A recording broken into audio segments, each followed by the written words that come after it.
Alright guys, welcome back to the channel. Welcome if you're new. Thank you for taking time out of your day to check the video out today. We have more PlayStation news, rumors, and leaks to go over and cover. So do me a favor before we dive into these topics. If you end up enjoying the video or finding it informative, be sure to leave it a like. And if you are new here to the channel, please consider hitting that subscribe button as well. The first topic talks about E3 2023 and how the organizer has confirmed that AAA companies will appear as registration opens. This is coming from PlayStation Universe, and they say registration for E3 2023 officially opens today, and organizer ReedPop has teased that numerous AAA companies will be participating in the event, which is the first physical E3 showcase in 4 years. While Ubisoft is so far the only named major publisher to be attending this year's event, ReedPop's latest update confirms that AAA companies, in addition to indie darling and tech and hardware firms, are making the return to the LA Convention Center. The full roster of exhibitors will be announced in the lead up to the expo, providing participating companies the opportunity to make their individual announcements beforehand. So yeah, I don't know how much excitement there is for E3 this year. I think it is cool that it's finally going to be, you know, an in-person physical show once again. It's been a really long time, so that is nice. And we know that Ubisoft is going to be attending. There was a rumor that apparently Konami is going to have a pretty significant presence at E3 this year, which should be exciting, hopefully.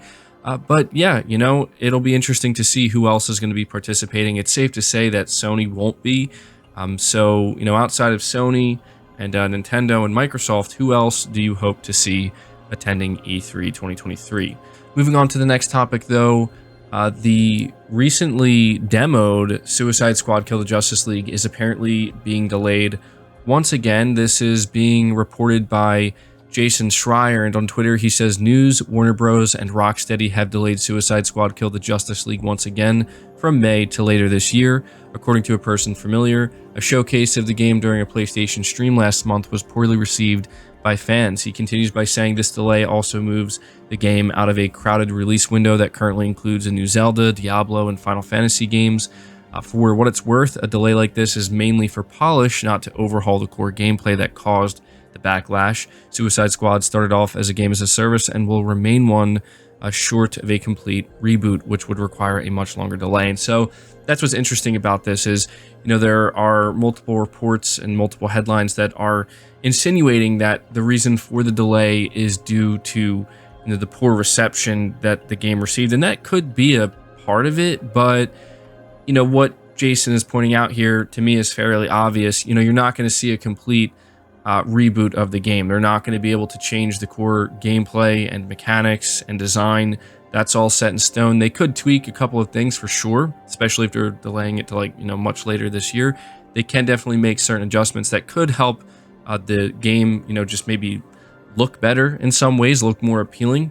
But yeah, you know, we'll have to see what ends up happening with this game when it launches. So if you were somebody who was looking forward to it, unfortunately, you're going to have to wait a little bit longer, and they did not give a new date. So I'll update you guys when we learn about that. Moving on, though, apparently the PS5 has sold 3 million units in Japan, and it's currently outpacing both the PS3 and the PS4, which is certainly good news. This is being reported by VGC. They say, though recent years have seen the Nintendo Switch dominating the Japanese market where both software and hardware sales are concerned, PlayStation obviously remains a massive presence in the region. In fact, in spite of having had its sales throttled by a global supply shortage for 2 years after its launch, the console seems to be performing better than its two immediate predecessors did. As recently revealed on Twitter by David Gibson, senior analyst at MST Financial, the PS5 has now sold over 3 million units in Japan since its launch. It has impressively enough hit that milestone in 121 weeks, which is faster than what the PS3 did at 125 weeks and the PS4 at 131 weeks managed. Earlier this year, Sony confirmed the console's global supply shortages were easing up and that it was now much easier to find one at retailers, than it has been since its late 2020 launch. So yeah, just had to give you guys this update. I know, again, we've been talking a lot about sales and I'm keeping this short, but that is impressive. And I think it's actually really good to see that PlayStation is beginning to find more success than it has, you know, in their home region and in their home territory. And so it will certainly be interesting to see if the PS5 can continue to outpace both the PS3 and the PS4 in Japan as we move forward. Moving on from that, though, we have two more topics regarding the ongoing Microsoft Activision Blizzard saga. The first one is being reported here by Push Square, and they say in the headline, Sony's concerned Microsoft could knowingly or not sabotage Call of Duty on PlayStation. It's time to return to everyone's favorite ongoing story in games, namely the war of words between Microsoft and Sony in regard to the former's intent to purchase publisher Activision Blizzard. In the latest turn, Sony has voiced concern that should the acquisition come to pass, future Call of Duty titles on PlayStation could be sabotaged by Microsoft either by design or neglect. This in turn could cause players to lose confidence in PlayStation as a go-to venue to play Call of Duty. As reported by Eurogamer, Sony has outlined several ways in which it believes Microsoft could damage Call of Duty or, quote, impair PlayStation's competitiveness, end quote, in a new document containing Sony's notes on the UK's Competition and Markets Authority suggestions. Sony suggests variously that the strategies available to Microsoft could include increasing the price of Call of Duty on PlayStation, degrading its quality and performance, including ignoring DualSense specific features, restricting or not prioritizing investment in multiplayer on PS5 and PS4, or by simply making the game a Game Pass exclusive. But it's Sony's accusations regarding technical performance parity which are the most savage, stating that, quote, for example, Microsoft might release a PlayStation version of Call of Duty where bugs and errors emerge only on the game's final level or after later updates. Even if such degradations could be swiftly detected, any remedy would likely come too late, by which time the gaming community would have lost confidence in PlayStation as a go-to venue to play Call of Duty, end quote. Sony goes on to suggest that any form of behavioral commitment from Microsoft would be difficult, and further claims Microsoft have, quote, dragged their feet, engaged only when they sensed the regulatory outlook was darkening, and favored negotiating in the media over engaging with SIE, end quote.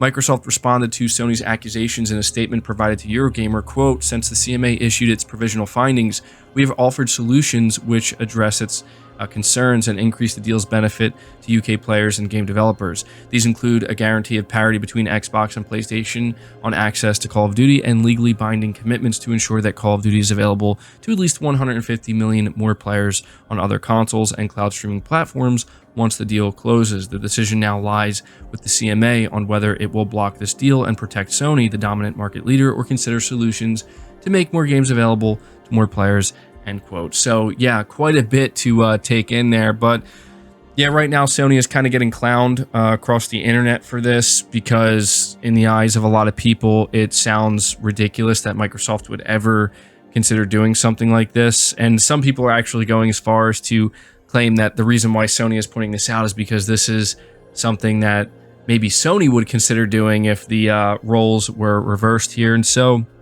you know, it's understandable why people would kind of look at this and be like, really, Sony?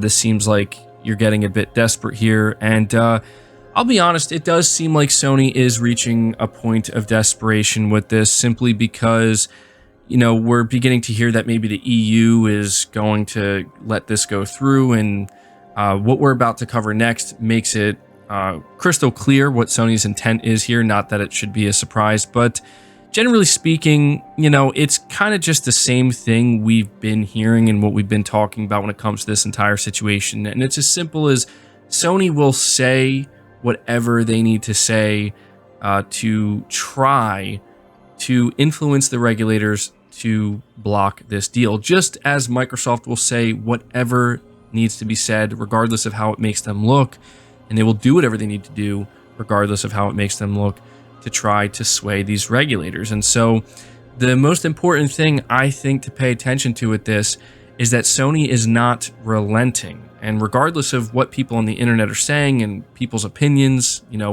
what they consider right, what they consider wrong, who's the good or bad guy in this situation, frankly, I don't think there necessarily is a good or bad guy. These are just businesses, you know, trying to protect their interests, obviously. But regardless of what anybody says, Sony is really not letting this go. They are seemingly willing to take this to the edge, possibly beyond that, depending on how this all works out. But the final topic I want to discuss with you is something that I'm seeing a lot of reactions to that, frankly, to me, it's kind of baffling. I mean, I guess if you're trying to like make fun of Sony and make fun of like Jim Ryan and stuff, it makes sense. But if that's not what you're doing, I am confused as to how people are finding this surprising. So I have an article here, and it says Jim Ryan, CEO and president of Sony Interactive Entertainment, reportedly pulled no punches during a closed-door hearing with the EU regulators last month, telling Activision and Microsoft that, quote, "I don't want a new Call of Duty deal. I just want to block your merger," end quote. That's according to Activision's Lulu Cheng-Maservi, who claimed that Ryan's comments came on February 21st, after which Microsoft held a press conference in Brussels to unveil licensing deals for Call of Duty with Nintendo and Nvidia, where it pledged to bring the multi-million selling franchise to 150 million more people.